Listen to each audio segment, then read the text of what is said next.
Il y croyait.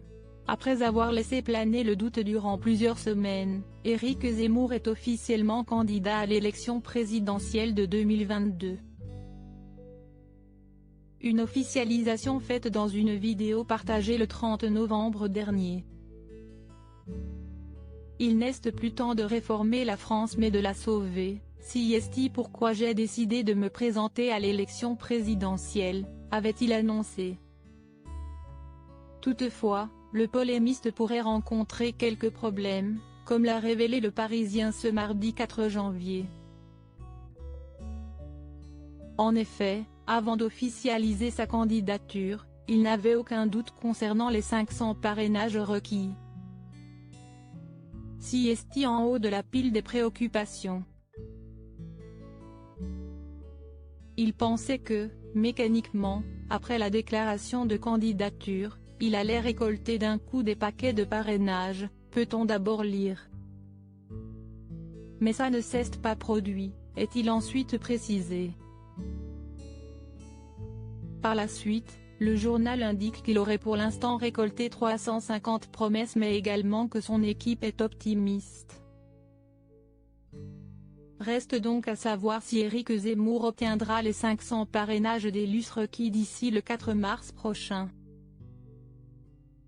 Pour rappel, les élections se dérouleront le 10 et le 24 avril. Il avait des doutes. Ce n'est pas la première fois que l'équipe d'Éric Zemmour évoque les parrainages manquants.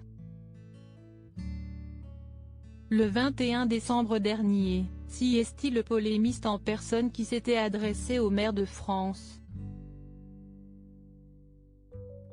En effet, il avait dénoncé publiquement le fait de ne pas avoir encore obtenu les 500 parrainages requis pour l'élection.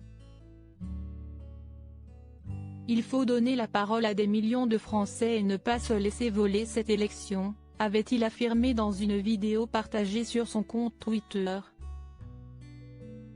Selon lui, le dernier espoir de mes adversaires est que je n'obtienne pas mes parrainages, avait-il poursuivi. Dans cette vidéo, le candidat aux élections présidentielles avait été très transparent, notamment concernant la raison pour laquelle il n'obtiendrait pas ses parrainages.